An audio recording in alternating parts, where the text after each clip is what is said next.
On November 3, 2022, a legislative defeat all but ended the governor's political momentum.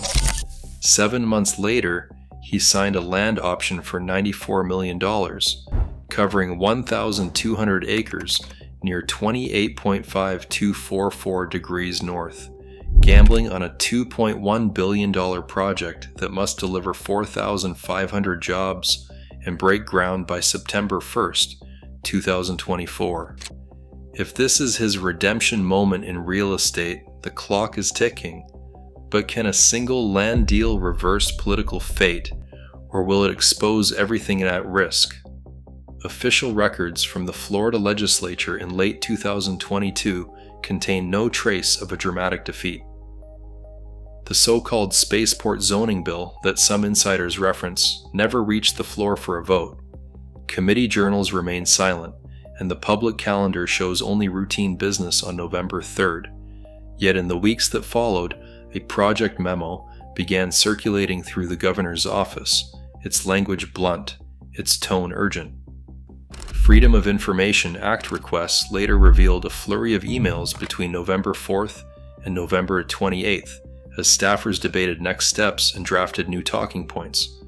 The governor, facing mounting pressure from aerospace industry backers, wrote in a November 10th email that we must reset the narrative. Space is our largest, boldest play. Let's give them numbers, not slogans. By April 18th, 2023, the governor was back in front of cameras announcing an initiative that would eclipse any legislative setback, real or rumored. The press release that day described a vision for 1,200 acres on Merritt Island, promising thousands of new jobs and a manufacturing hub unlike anything seen in the Southeast. The public message was clear. We're building the infrastructure for the next generation of American space leadership. This isn't just a bet on rockets, it's a commitment to thousands of Florida families. The pivot was unmistakable. Instead of waiting for legislative consensus, the governor's team pursued direct executive action, leaning on land acquisition and private investment as levers of economic recovery and political renewal. The project's internal documentation, later obtained through Freedom of Information Act, shows a calculated shift toward measurable outcomes: job creation, investment totals, and visible construction milestones. In the absence of a public legislative win, the governor's redemption would be measured by concrete assets and the ticking clock of a billion-dollar real estate gamble. The next chapter would be written not in the halls of the Capitol, but on the scrubland of Brevard County, where plans for groundbreaking and launch manifests began to take shape. The numbers behind the Merritt Island project are hard to ignore. County records dated June 11, 2024, confirmed the land purchase at $94 million, but that's just the beginning. The total capital stack reaches $2.1 billion, with $90 million secured through a federal infra grant awarded in April 2025. Ownership is split among the Florida Aerospace Growth Fund at 26%, Star Frontier Ventures with 14%, Terran Orbital holding the largest share at 40%, and a syndicate of smaller investors rounding out the remaining 20%. Construction is set to break ground on September 1st, 2024, with a target completion date for the first phase 15 months later on December 1st, 2025. These deadlines are more than ceremonial. They trigger contract clauses, release investment tranches, and set the clock ticking on job creation promises. Developer agreements filed July 15, 2025. Project 4,500 new jobs by the end of 2025, with an eventual ramp to nearly 4,800 positions by 2028. The economic ripple is already visible. Brevard County's lease market report from April 2025 shows a 23% spike in local rental prices since the sale, and PAC filings for Florida Skyways and Spaceport Prosperity Fund between March and June 2025 total $138 million, closely shadowing project milestones. For longtime residents, the impact is personal. Samuel Dixon, a fourth-generation cattle rancher, sold his 110-acre property, parcels C447 and C448, after receiving notification in November 2023. By March 2024, the deal closed for $2.3 million, plus a relocation stipend. Dixon's story is one of loss and adaptation. Decades of ranching replaced by a new role as security supervisor at the facility. In his words, selling was like stepping off a cliff, but now my son works in cryo-assembly, so the land story isn't finished.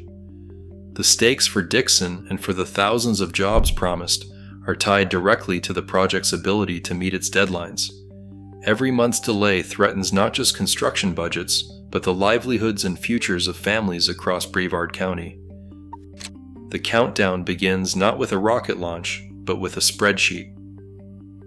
On a manifest dated March 1st, 2025, the first mission, Terran L2001, is locked in for April 20th, 2026. The vehicle is Terran Gamma Heavy, rated at 3.2 meganewtons of thrust, designed to deliver 3,500 kilograms to low Earth orbit. Behind these numbers, every day is measured, every milestone tracked. The launch schedule is not just a technical roadmap, it is a financial tripwire. Section 7.2 of the developer contract spells out the risk in black and white. If the facility is not ready for Terran L201 by May 1st, 2026, the penalty is $850,000 for each month of delay. There are no loopholes for missed deadlines, no cushion for slowdowns. Unless a hurricane or federal shutdown is declared, the clock keeps running. Mark Bell, Chief Executive Officer of Terran Orbital, addressed the pressure at an industry summit on August 3, 2025. He warned that this is not just another launch pad.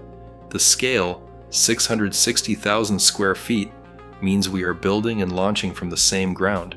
If we miss a manifest date, it is not just a technical slip. It is real money, real jobs, and real trust at stake.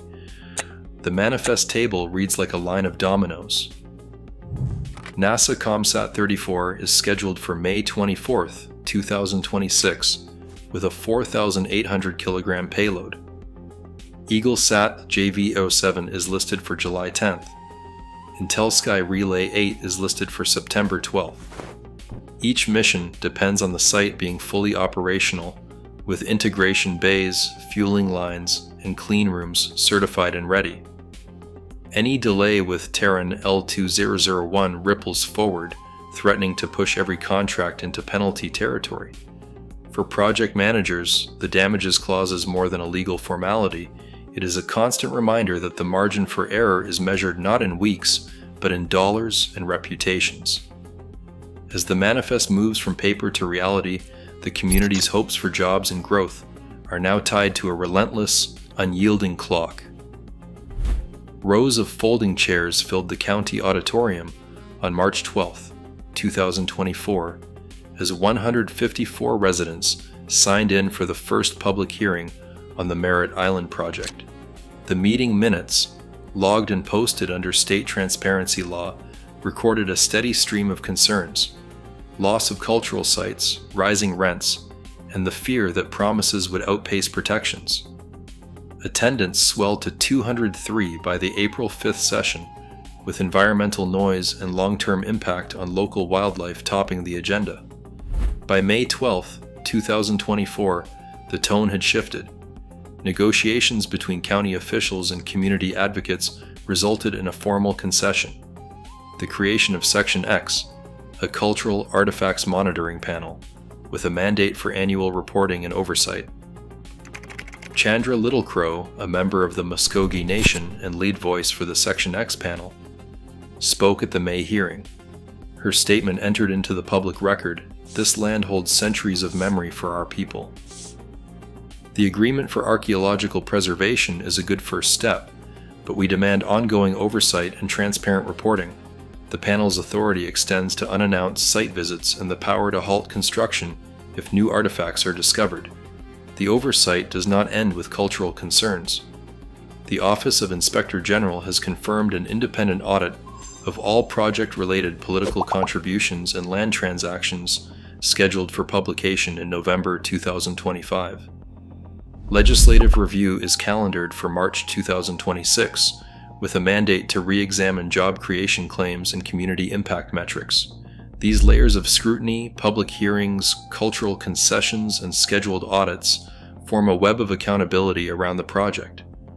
For residents and advocates like Little Crow, the true test lies not in the size of the facility or the number of launches, but in the integrity of the process and the transparency of the results. Each date on the calendar, every hearing, every audit serves as a checkpoint, ensuring that the promises made under the bright lights of the press conference are not forgotten once the cameras are gone.